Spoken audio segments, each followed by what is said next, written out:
don't really see why I'm so despised.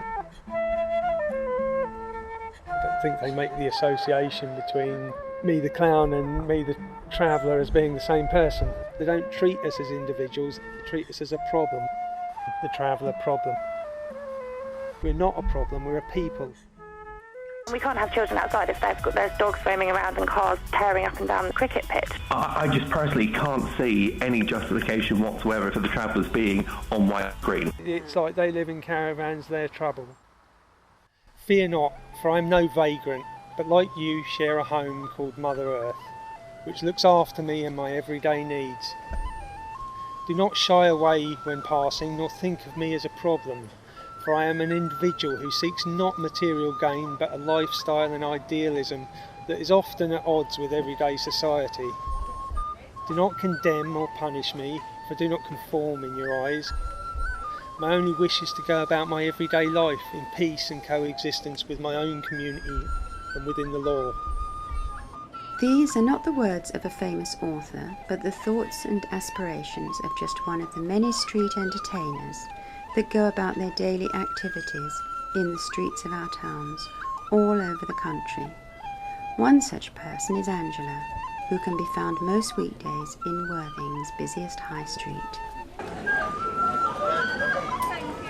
Hello Angela. Hiya, all right. How's it going today? Not too bad, thank you. Weather could be better. Is this your regular patch? Or Along this street somewhere, Along normally this when I'm street? here, yeah, I'm normally along here somewhere. I had a flat in Essex, but we lost the flat and me and my partner, we couldn't get deposits together and everything, so we came here to sort of start again with a tent. And now we're in a caravan and working our way up again, your way up in the world again. Yeah. Later, I was invited back to Angela's home. I was intrigued to learn of their secluded lifestyle, which, although hidden from public gaze, is never far from public contention. But what I hadn't bargained for was the impromptu floor shows that would punctuate our meeting. Hi Angela. Hi Jane, all right. Angela and Leif live a frugal life here on the Sussex Downs, surrounded by a small community of fellow travellers and welfare refugees. Anything you want to wish for? I began by asking Angela how long they have been living here. Just over a year this time round anyway, but on and off here and there before, Over quite a few we've been years. together, a good few years now, and in that 9 years and in that time, we've been backwards and, different circumstances, Yeah. flats. Tell me about your life and how you got started on this way of life. It was more due to circumstance than choice at first. However, having settled into it, it's Yeah. become more of a choice, Yes. Well, And I enjoy it, I'm sure you do. It's a lovely sort of freedom, isn't it?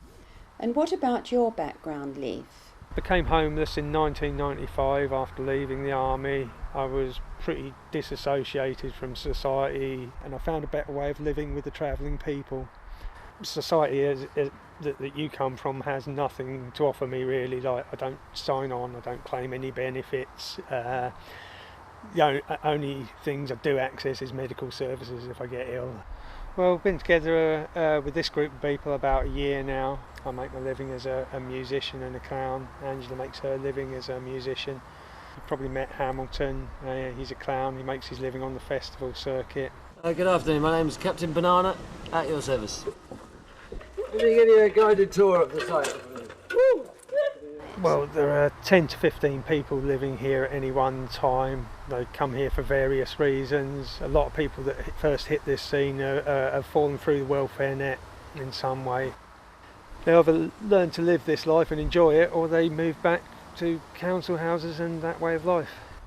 This is Dr. John Ireland's house. He was a composer, artist and philosopher, and the Smock Mills of Great Britain Society want to preserve it, and everybody wants to preserve it except Biffa.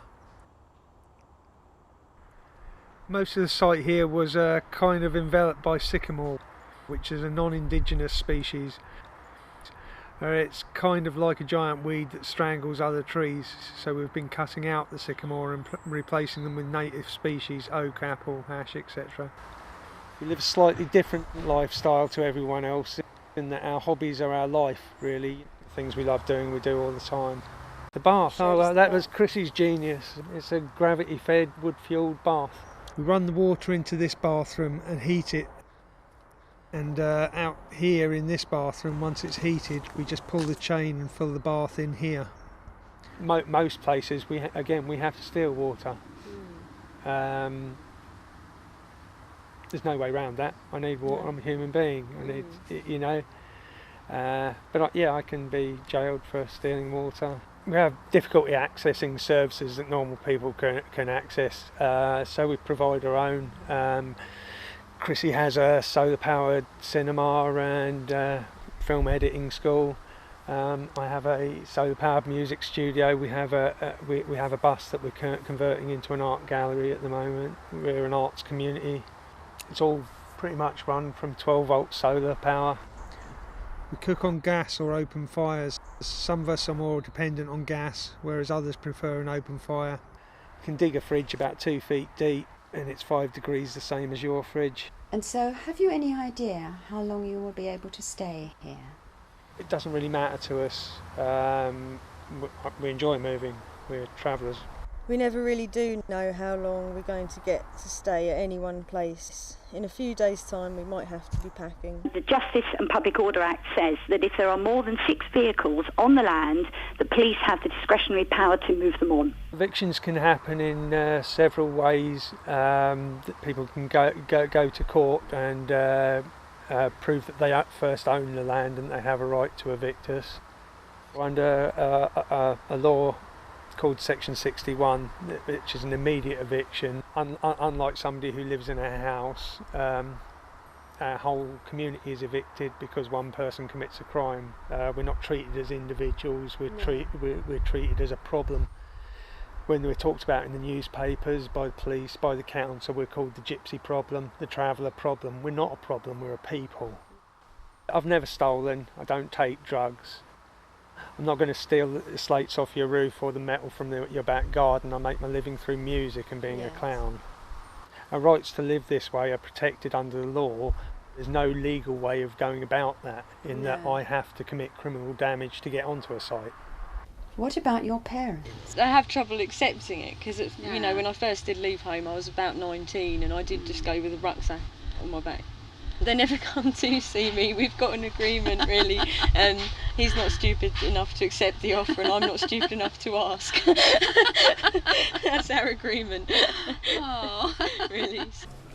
Angela's infectious laugh is as much a trademark of her character as is her dog, Solace, who patiently and obediently resides by her side, come rain or shine.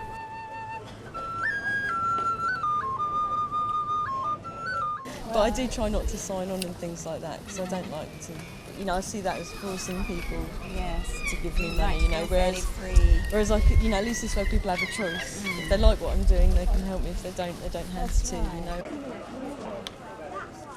When you first started busking, I imagine you were by yourself then? Yeah, a little bit, but I wasn't too applied to it. I was just trying to get enough to get by then, you know. So were you very nervous that first time? Oh yeah. To suddenly go in front of strangers and start.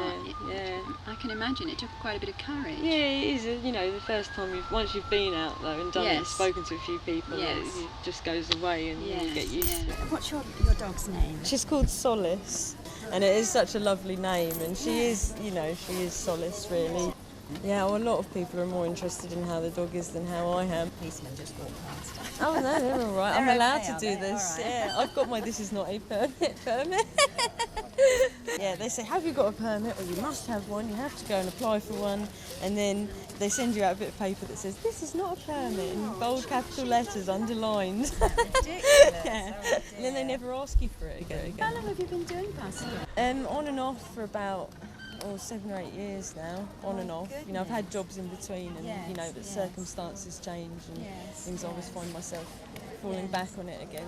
Yeah, I learnt music at school and I learnt how to read music, but when it came to having to do something, whistles are cheap instruments to buy in the first place. You know, you can get £2 or £3 together to go and buy a whistle.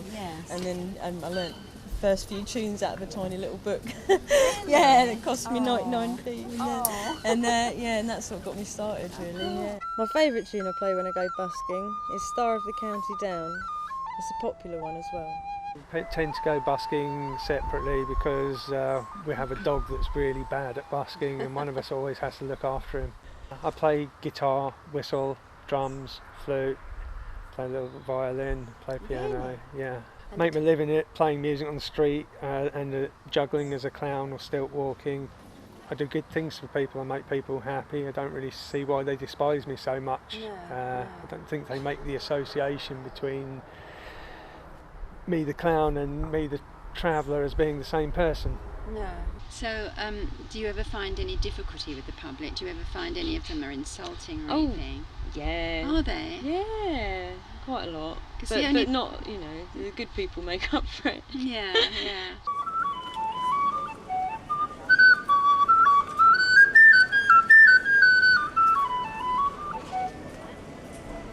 Thank you very much. There's a tip in here, it smells nasty when you smoke it.